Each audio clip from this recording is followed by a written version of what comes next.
Hello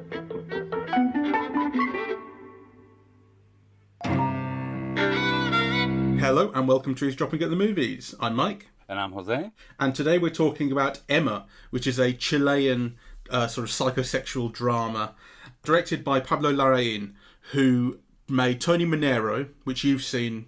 He made Jackie as well, which we both saw together and I think we both really loved. Yeah.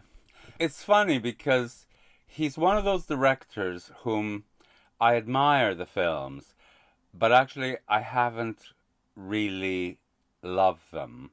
So I liked No very much, yeah, it's a film about how the advertising industry was deployed to get rid of Pinochet, yeah.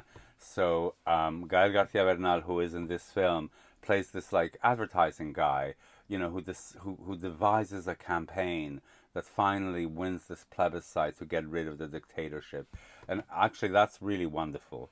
And it's really wonderful because it uses television, the different graininess of, you know, kind of types of television and videos and so on.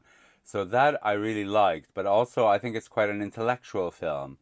And really what I haven't liked about Larraín's films, including Jackie, is that I think they're a bit distancing and cold, really. And actually, this one I really thought was not like that. I mean, this one has a real emotional openness. Yes. I mean, I would have said that about Jackie as well. Although I think the kind of the demeanor of the style of Jackie was kind of distancing. I know what you mean. There's a deliberation to it that there isn't about this.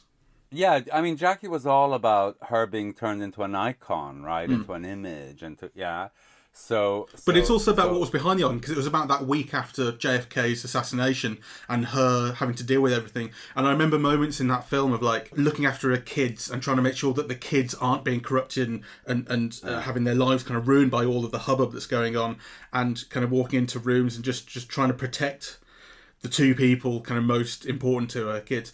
So although there was a mode to the filmmaking that was kind of slow and deliberate, I think there was such a real emotional openness in Natalie Portman's performance that came through. She was fantastic, and actually he's great. He's great with actors, Larraín.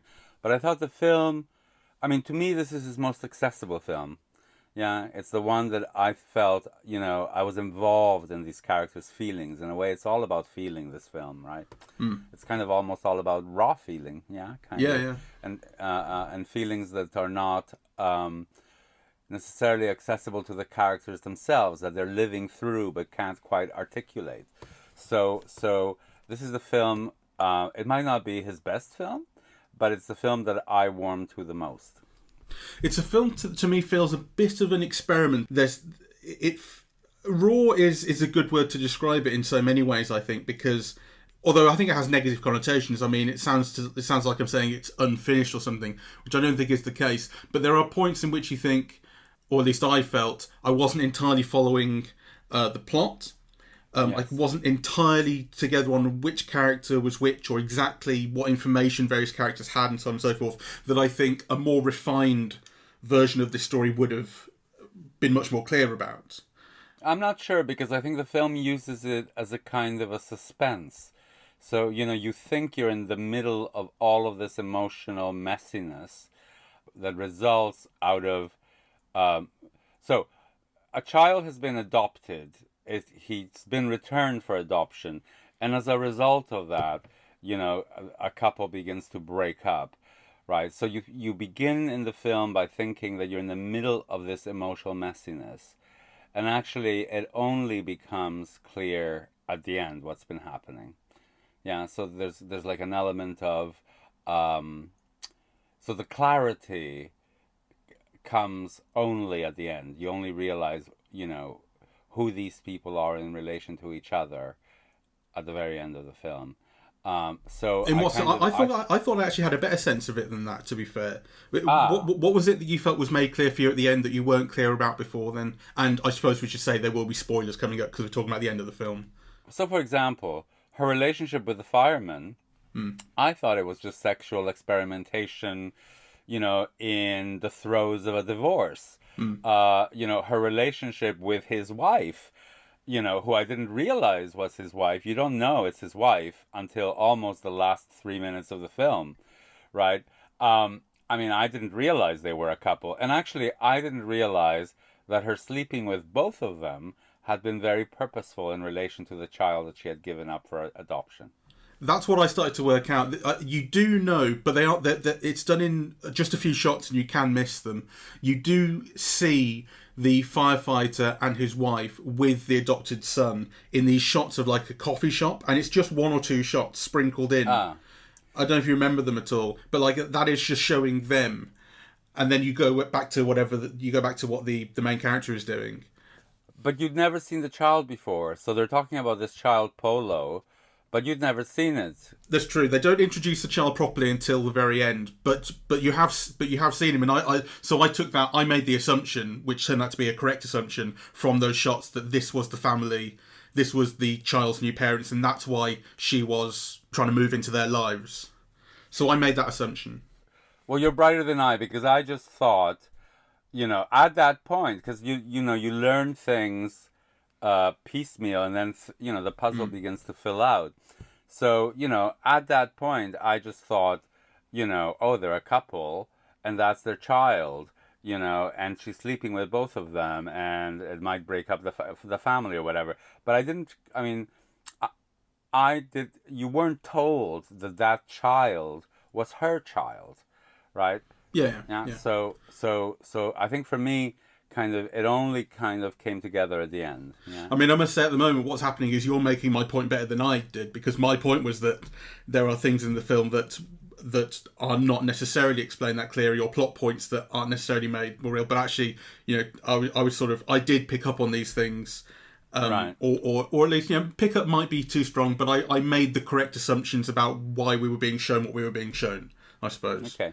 But it's true to say that it did require assumptions, Yeah. I didn't mind not knowing until the end. Yeah. I loved the whole exploration of these characters in pain.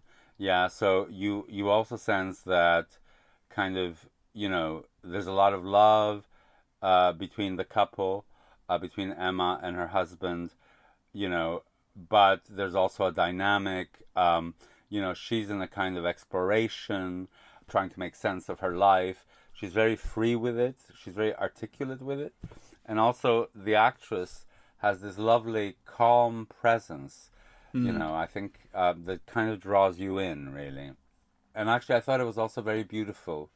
Like, I maybe have to see it again and think it through some more, but the film has this look, which is almost like curvilinear, because the film is set, I think, in Valparaiso in Chile, and it's a hilly port town, right? So there's always these streets that mesh on a horizon, that kind of curve in, right?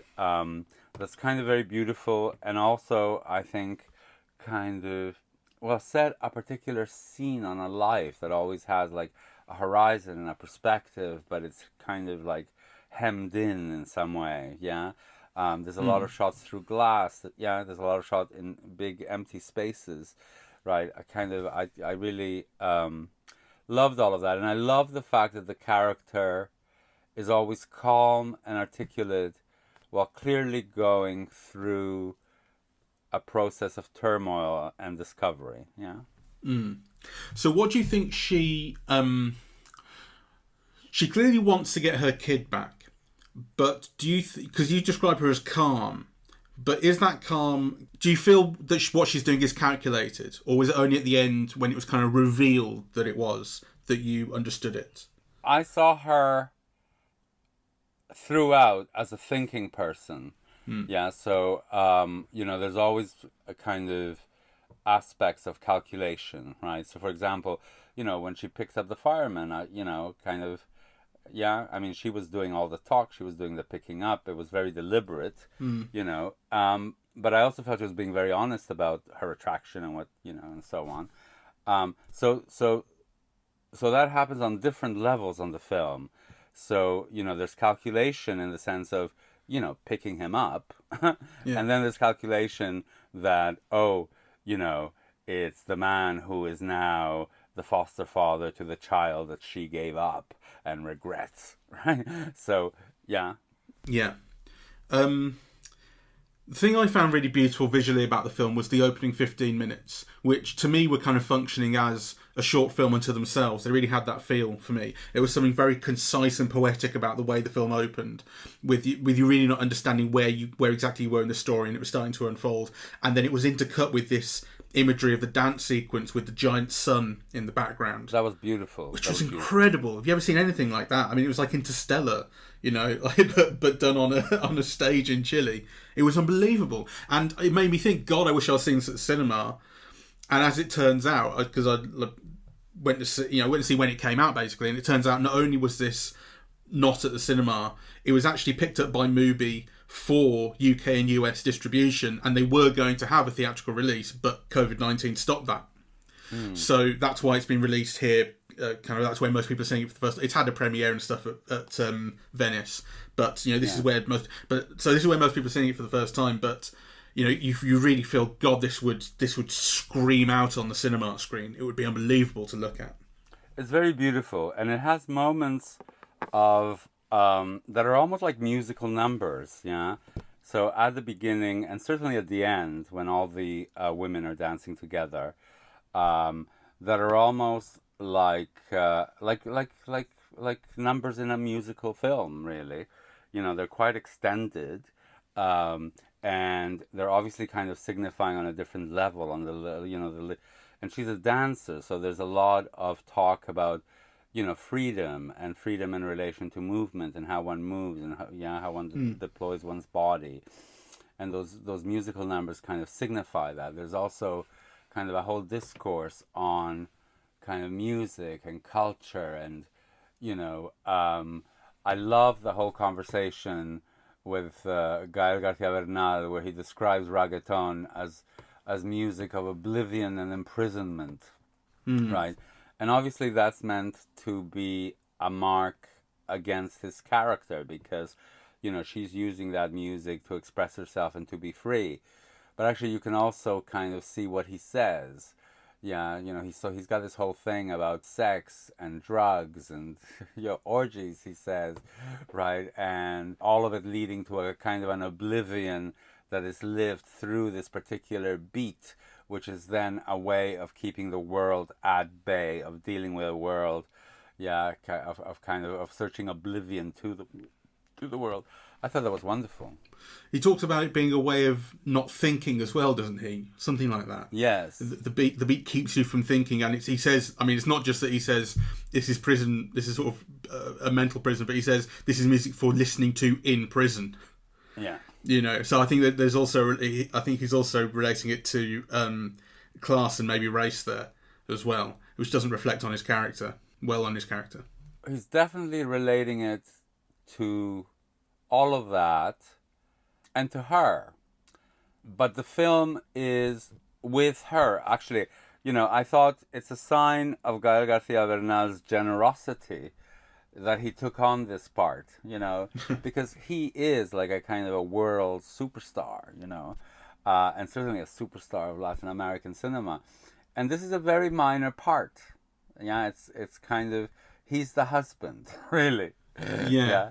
And not only is he the husband, but he's also impotent, which is a major plot point. And impotent in a way that, like, his character really feels it, It's kind of explicit in the fact that they talk about his impotence a lot, and there's talk about the fact that made him adopt a kid, and she throws at him these insults that you can't give me a real kid. But at the same time, there's something understated about the way in which he feels it. You can tell he feels emasculated by this. Yes, but I think he's not impotent. He's infertile. Sorry. Yeah. No, you're right. So, infertile. He can't give her a child, but you get the sense that their sex life must have been terrific at some point, because she tells him, actually, I think she's got a moment of something where she says, you don't know how beautiful you are, or something like that. Yeah, and there's talk about how much she loves him at points as well. They do kind of emotionally flip backwards and forwards at times, because there are also these times when I think are incredible, when they are throwing these ridiculously hurtful insults at each other in the calmest way. You know, they just exchange them, and they do it down the barrel as well. Like the camera's looking right at them, and they're saying them to us, and you go feel how hurtful this is. And they really go for the jugular. You know, he's infertile, she's a monster. Yeah, I mean, there's this thing about she's a pyromaniac. At night she goes out setting things on fire, and you kind of go, where did she get a flamethrower from? Doesn't matter. It's just part of the film's structure of feeling that she has a flamethrower and can go out and set things on fire. But there's this thing about the kid, when they had the kid, burnt the house down and injured her sister quite badly and burned half her face. And she holds this against her. You know, she says, your son tried to kill me and so on. And he goes, no, she was just playing with matches. He was just playing with matches. But... you know, there's a straight line between her pyromania and the kids, I think. Or, well, it's not explicit, but it is implied, I think, or you can read into it, that I felt, at least, she has a weird feeling of ownership and relationship to what the kid did with the matches. And yes. it's like responsibility... but at the same time, she believes, well, you should feel what you want to feel, and he was just playing, you didn't know what he was doing. So there's a kind of complicated relationship there, but she's clearly responsible in part for that. And that's something he can then throw at her, you know, that's what makes her a monster. Well, what you did led to this, to your sister. It's funny because I didn't see her as a pyromaniac. I mean, I thought that, you know, that was just an accident, you know. So, I mean, you do see her at the very beginning of the film torching those lights. And at the very end of the film, she's filling up her petrol can. You do see one or two occasions in the middle as well. She goes out with her girlfriends and they burn a car and things. In fact, that's when they meet the firefighter for the first time, when she torches the car. Oh, you see, it's interesting because I read that as an insurance scam type of thing, because it was their car. I thought it might be that initially as well, but she did keep on doing it. But now, in retrospect, you see it as that was her way of reeling in the fireman. Yeah, whom she already knew was, you know, the new adopted father to her adopted, that's the adopted son she'd given up. So I think kind of, you know, the film for me really coheres, you know, and it's really deliberate, and it's very beautiful to see, visually, I think, and it draws you in. It's kind of, it's very interesting because it's a film that in a way is full of pain. It's kind of, you know, you're instantly inserted in this kind of sea of feeling, really, in a way that I have not encountered in Larraín's films before, and that I like very, very much. And then you think that, you know, so one of the unusual things about this film is that you see a woman, and she's very sexually free and playful with it. Also deliberate. She says, I'm an evil woman to the fireman, and so on. But usually when you see women like this in film, they behave like this because they don't attach any value, you know, to... they don't get emotional about sex, let's say. Whereas, you know, this is a woman who's very cool, and who is a thinking person, and yet kind of, you know, part of the sex thing is both calculated but also a way of dealing with this emotion that she's feeling and trying to work out. And so, so it's kind of a very interesting combination that I think the film shows us. Yeah. And I think the motif of fire is really important to it because it does come through everything. You know, there's a reason that she expresses herself at night through setting things on fire, and there's a reason that it's the sun blazing hot and giant behind that dance scene in the opening few minutes. You know, it speaks, like as you say, she's cool externally, but she's hot, hot-headed, angry. I mean, the thing is, it's interesting you say about the feeling of pain in the film, because I really feel that feeling of pain with Gael García Bernal's character, as I said. Yes. With her character, it's clear what she wants, but it's not entirely as clear to me why she feels how she feels, or, you know, she if she has pain, she expresses it through anger, rather than kind of sadness as Bernal does. Well, That's true, but she's expressing it throughout the film because you get the feeling that she's lost. She's lost her son. She feels Yeah. guilty because she returned him, right? As the film begins, she doesn't even know where he is or anything. Her relationship is crumbling, and yet her relationship is also her work. And then you see her finding other work, and you see her talking to her mother and her sister, and so I mean, she's always calm about it, but the things that you see her do are not the actions of a calm person. Yeah. Yeah, they're the actions of a person who's lost, but who is nonetheless taking the decisions. Whereas the thing about the Gael García Bernal character is all the decisions are made for him. He's just like the passive victim of what this woman does. Yeah, you never see him act, do you? No, I think that's true. Um, I think I would say it's a failing of the film for me, though, that I wanted more of a sense. I mean, I don't think I really got any sense of actually her love for the kid and the feeling of what she had lost when they gave him up. Because I think you meet her, you kind of meet her in the middle of it, and then the film explains what happened and they talk about what happened. But you meet her in the throes of already kind of acting. I got more of a feeling. I didn't get the feeling that I wanted or that I think I needed of her sense of loss.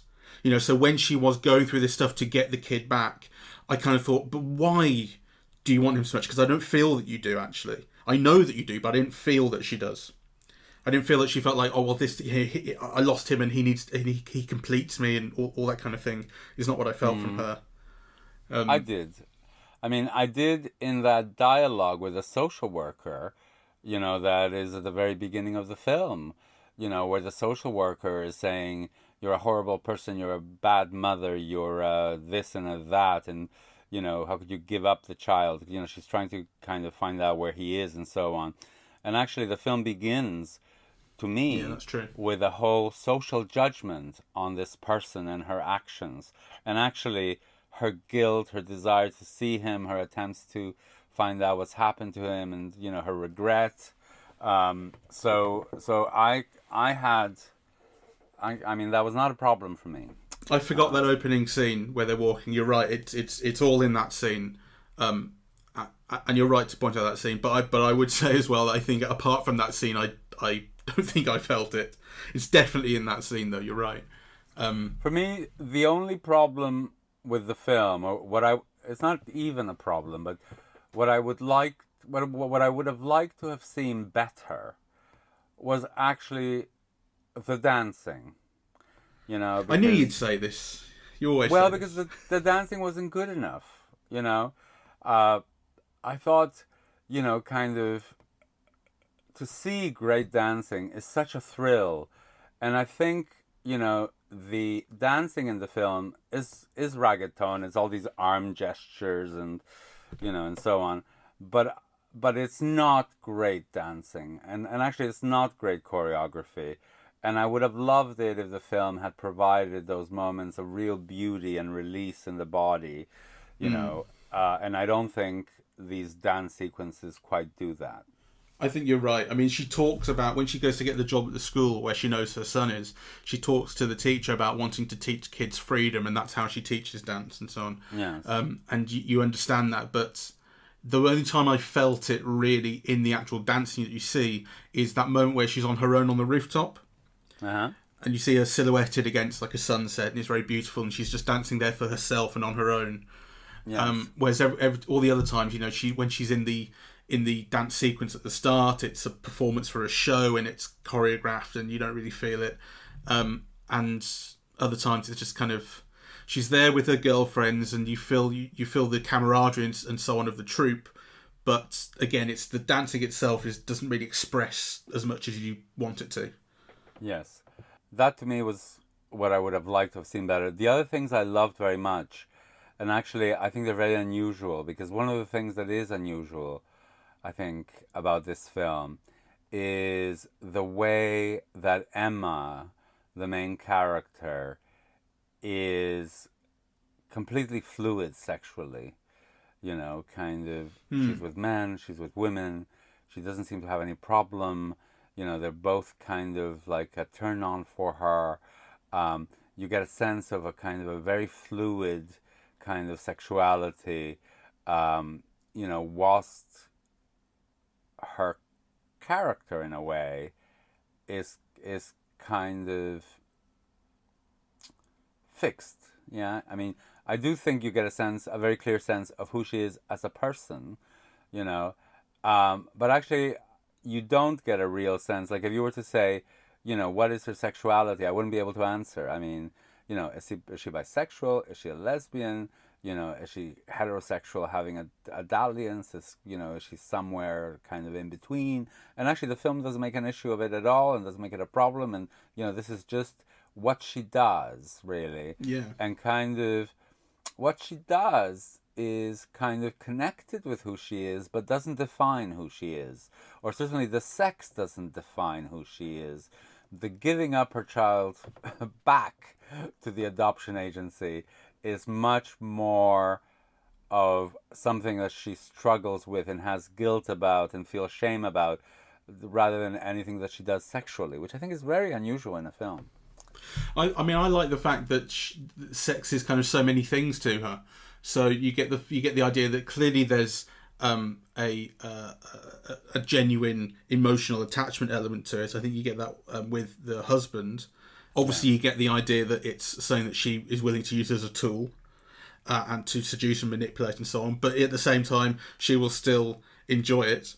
In that wonderful montage where you see her having sex with 4 different people at once in 4 different times and locations.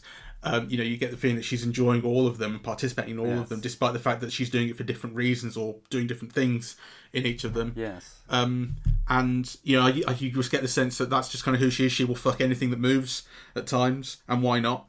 When she's sitting there with her girlfriends and she says, "I've thought about you and you and you and you," just why not?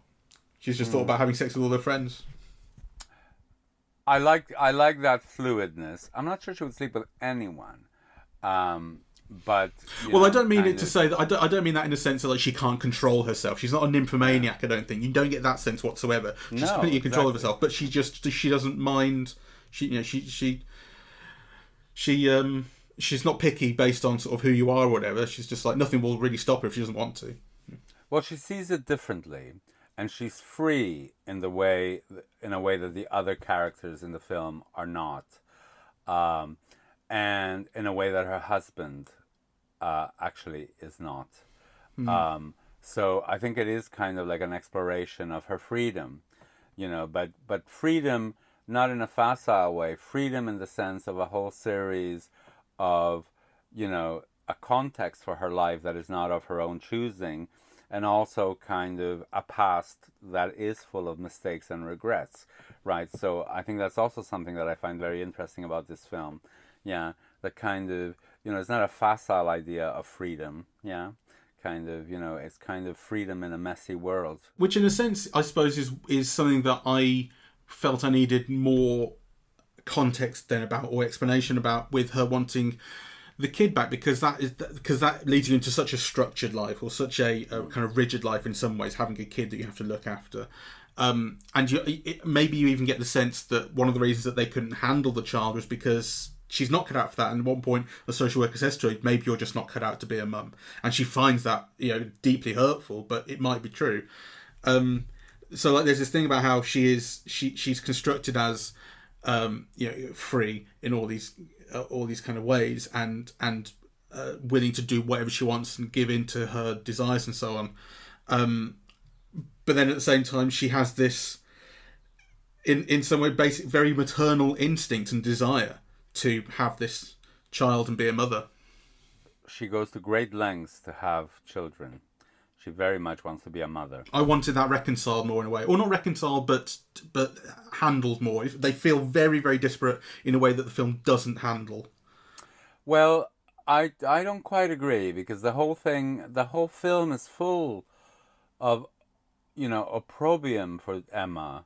I mean, basically what you see throughout the film is, almost the whole world, except her friends, telling her how she is unfit for so many different reasons. Yeah. And, the whole film, in a way, is a quest for her child. Yeah? Yeah. Oh, yeah. Yeah. So, so anyway, I kind of I liked it very, very much, and I thought the score was beautiful. Very haunting and melodic and sad. Yeah, so I think, and actually, this is, I must say, one of the things that and it might just be my current mood, but one of the things that I loved about the film is that it's kind of melancholic. It's sad. Yeah, it's a film about failure. Yeah, it's a film really which is, takes us through the breakup of all of these relationships and dynamic changes through these relationships with her mother, with her sister, with her lovers, all while she's trying to get her child back and get pregnant, and trying to be, in control of her own life and free, and she's not alone. She's got a network of friends and she's got a support system. There's other dancers, right? Yeah. And she's calm and cool and collected. But on the other hand, it is, everything in the film speaks a kind of a melancholia, a sadness, a loss. Yeah. I think it's interesting that as well as being infertile, the Gael Garcia Bernal character is very consciously shown to be older than she is, and older in fact than the rest of the troupe. He's probably 10 or 15 years older than she is. 12. And people make mention of that. Sorry? They mentioned 12. Oh, 12 years old. So there you go. And he looks it as well, And I think the complaint about reggaeton has something to do with that as well, Sure. And in some sense, I think he has quite a conservative look to him, the way he looks and dresses. Sure. Whereas she is, kind of punky and out there and has this shock of white hair and so on. And I guess that just kind of feeds in as well. I suppose there's a thing in their relationship where you kind of, it's obvious that they got together, they fell in love. He was the choreographer and she was a dancer, and that just happens. But you do kind of think, well, how did you two get together? At some points. I don't know, because actually I understand that, and they tell you. I mean, there's that scene where they're sitting at the bar. Again, I think we referred to it previously, where she says, you don't know how beautiful you are, right? And she says that to him, right? So I think kind of I understand why they got together. I mean, he's very beautiful. She's very beautiful, I think. And she's very kind of charismatic. I mean, she's somebody you want to look to, maybe because she's so withdrawn, yeah?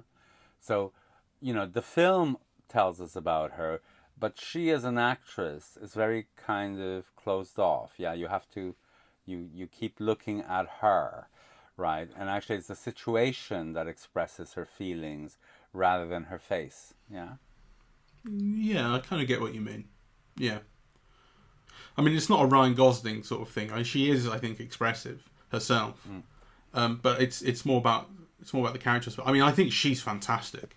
Really, I don't know if she's been in anything before. I think she's extraordinary and kind of a real sort of discovery. Mariana di Girolamo, her name is, and she's wonderful. And again, I kind of the way she looks, she has that kind of. I suppose it's a look in some sense that has been showing up recently. If you look at films like Atomic Blonde or Vox Lux, this kind of punky, almost sci-fi sort of feminist sort of star who doesn't really take any shit from people and is quite self-possessed, knows what she wants. That's all over her in this. And then the look of the film, I mean, like I say, that the stuff with the sun he was Gaspar Noé, sort of trippy, sort of incredible single colour visuals, the light from the back. It was unbelievable the way that stuff looked at the start, and she fits in it really nicely. And I love the way you can pick her out of all of that. Where whatever group she's in, you can see exactly which one she is because it's the hair and the way she stands, and you find her in a crowd. I love that. I really love this film, actually, and it's almost like kind of the more I talk about it with you, the more that it makes me kind of want to return to it. And I must say, I haven't felt that way about Tony Manero and Postmortem, which both starred Alfredo Castro, who's an actor who has a kind of a very creepy kind of look, and I thought it was very distancing. And of course, the films themselves are. So I really loved the I wouldn't say warmth of this, because it wouldn't be right to say it's warm, but it's emotionally open, yeah, in a way that the other films weren't to me. Yeah, I like it very, very much. I rather liked it. Good film. Yes, it's on Mubi. So thank you very much for listening. We are Eavesdropping at the Movies, and we are on Apple Podcasts, Spotify, SoundCloud and YouTube. On social media, we're on Facebook and Twitter, and the website is eavesdroppingatthemovies.com. Thank you very much. Bye-bye.